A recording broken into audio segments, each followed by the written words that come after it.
menos do que isso. Terceiro ponto.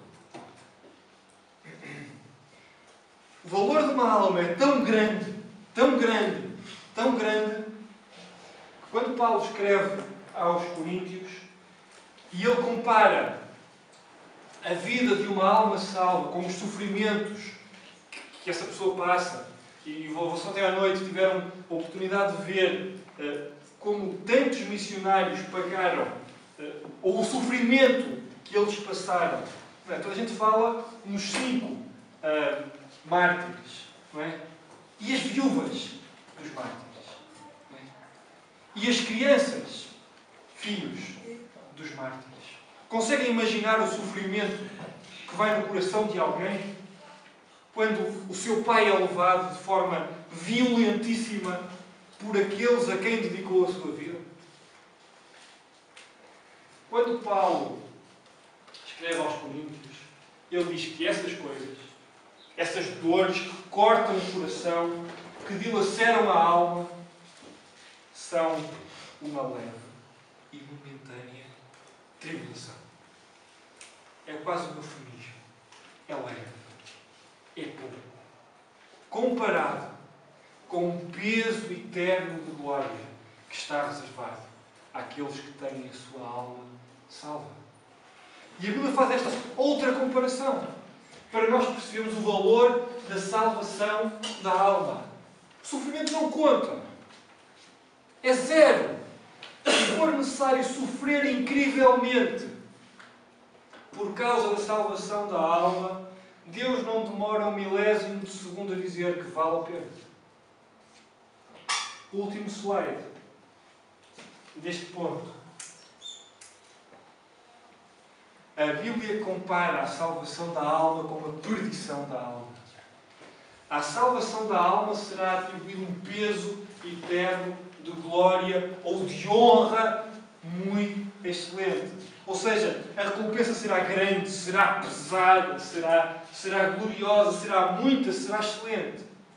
E por oposição, a Bíblia fala de uma eternidade de dor incrível, tão incrível, que os dentes tremerão e roçarão uns nos outros. Aqueles que usam aparelho, depois irem lá à consulta, trocar as brackets e virem para casa durante 3 dias todos pisados. Agora imaginem isso multiplicado por 100 para todo sempre. É só um bocadinho. Pranto e ranger de dentes. E a Bíblia diz: as Sagradas Escrituras, elas podem fazer-te sábio para a salvação. E a salvação é a coisa mais importante. Voltando à passagem onde estávamos, vamos ao segundo ponto. Vemos também qual o caminho para chegar lá. Porque o sábio não sabe só que a salvação é o bem mais importante, mas ele sabe também o que fazer para chegar lá.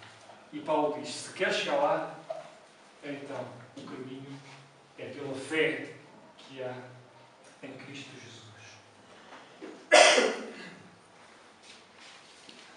Alguma dúvida até agora?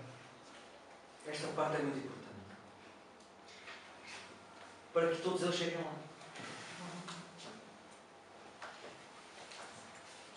Esta passagem que nós estamos a encontrar não é uma passagem isolada na Bíblia. Não é a única passagem na Bíblia que fala neste assunto. Não é a única passagem na Bíblia que fala da salvação que se obtém pela fé que há em Cristo Jesus. Agora não é o bem. Não é a única. Eu não estou a pegar num canto da Bíblia e a tentar dar-vos uma opinião qualquer. Eu estou a mostrar-vos um pedaço da Bíblia em que há dezenas de outros que têm exatamente a mesma mensagem. Esta é uma mensagem que é absolutamente impossível de contrariar. Absolutamente impossível de contrariar. Paulo escreve então dizendo que a salvação é pela fé em Cristo Jesus.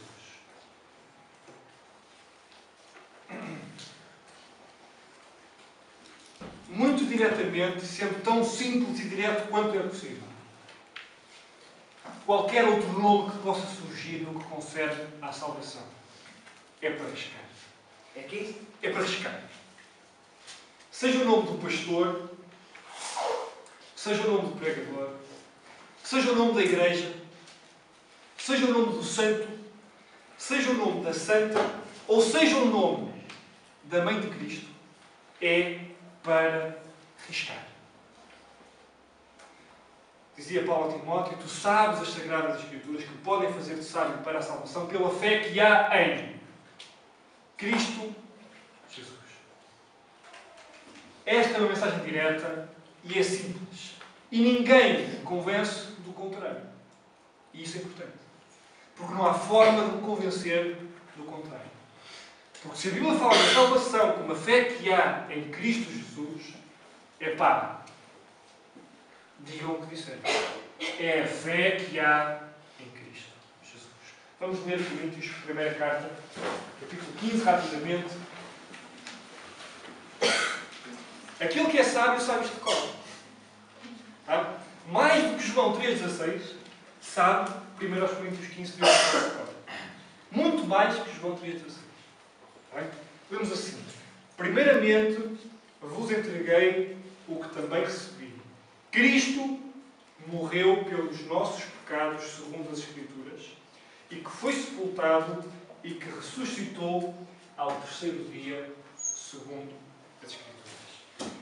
Este versículo apresenta duas vezes a expressão segundo as Escrituras.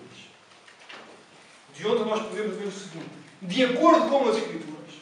Ou seja, isto dá uma visão panorâmica e uma mensagem geral em toda a Bíblia, de acordo com as Escrituras. Foi Cristo que morreu pelos nossos pecados. Foi Cristo que ao terceiro dia ressuscitou. Foi Ele e não outro que morreu pelos nossos pecados. Lembrem-se há bocado que falamos, o valor de uma alma é uma alma. E a nossa alma foi comprada pela alma do Senhor Jesus Cristo. Foi Ele que deu a sua vida integralmente em troca da nossa. A unicidade na morte. Foi um que morreu. Foi um que ressuscitou. E um é um.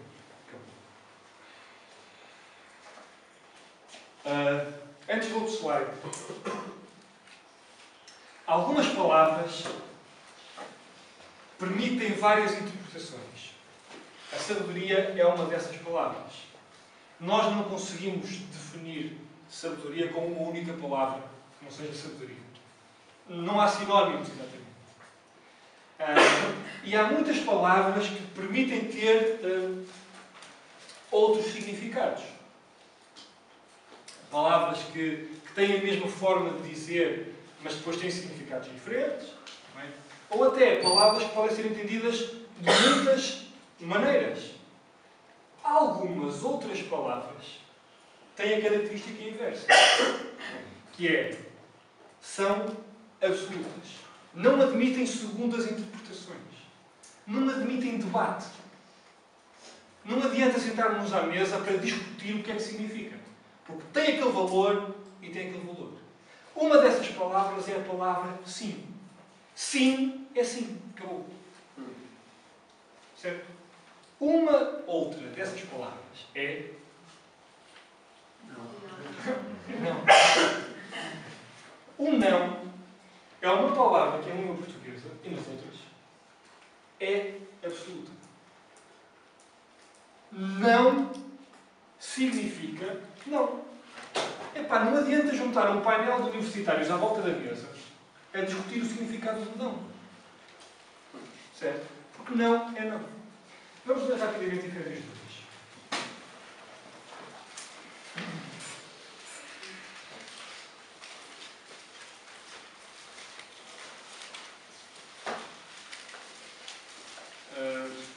João, pode ser?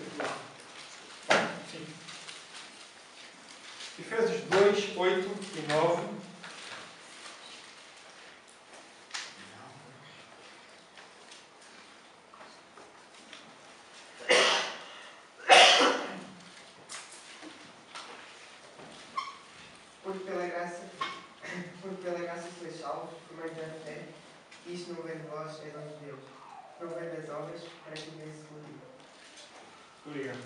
Estão a ver aquela questão das palavras duplas? Eu pedi ao João de trás para ler. Que é o João da frente. Tá? João admite uma dupla interpretação, mas neste caso imediato. Não admite essa dupla interpretação. Leiam lá novamente e anotem, seguindo, porque pela graça sois salvos, pela fé. Esta é a parte afirmativa da passagem. Isto não vem de vós, é dom de Deus. E o versículo 9 começa com Não veio. não vem de vós, para que ninguém se glorie. Outra passagem que eu gosto de ver com esta é de Romanos 4, 5, que eu cito-vos rapidamente e podem notar também. Romanos 4, 5. Em que vemos que aquele que não pratica, aquele que está quietinho, mas crê, essa fé Deus considera para a sua salvação. A Bíblia, quando fala na salvação, ela diz: o caminho todo é a fé que está em Cristo. Mas o caminho todo é para ali. Ao longo da Bíblia, no que concerne à salvação, Deus, durante alguns períodos de tempo, antes da obra de Cristo estar a valer sobre a Igreja, que hoje é a Igreja Corpo de Cristo, Deus requeria alguns elementos, quase ilustrações, que apontavam para a morte do Senhor. Fossem os sacrifícios, fossem algumas ofertas, fosse até as pessoas que eram batizadas. Deus queria alguns atos, algumas ações, como prova da sua fé. No final da Bíblia, na mensagem de Deus mais recente para a sua Igreja, nós vemos que é pela graça que somos salvos por meio da fé. Isto não vem de vós, é um dom de Deus. E claramente ele diz: não vem das obras, para que ninguém se glorie. Notem, Deus não está a desaconselhar que nós demos uma moeda, que nós ajudemos uma velhinha, que nós sejamos amigos dos pais e das mães. Deus não está a aconselhar. Deus está a proibir que tu coloques em cima da mesa da negociação da tua salvação com Deus alguma coisa além da fé que há em Cristo Jesus. Tu sentas-te à mesa com o Senhor e dizes: eu quero negociar a salvação da minha alma. E o Senhor diz-te assim: